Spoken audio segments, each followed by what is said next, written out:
Hi, gang. Poppy here. This is Caffeine and BS for October 22nd, 2019. I just finished watching Randy Richards' live stream. And apparently Emma down in Australia is not the only live streamer having buffering problems.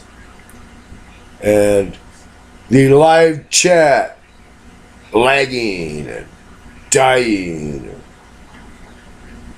I know other people were talking, but like 5 messages from me in a row, and Randy's talking to these people about new messages and they aren't showing up on my screen. Then I had the idea, for the convenience of the live streamer, the live chat should go text to voice.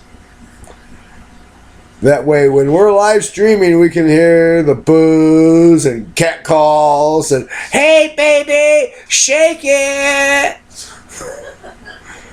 coming from the computer.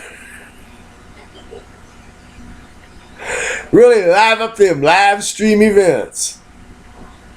Bye-bye.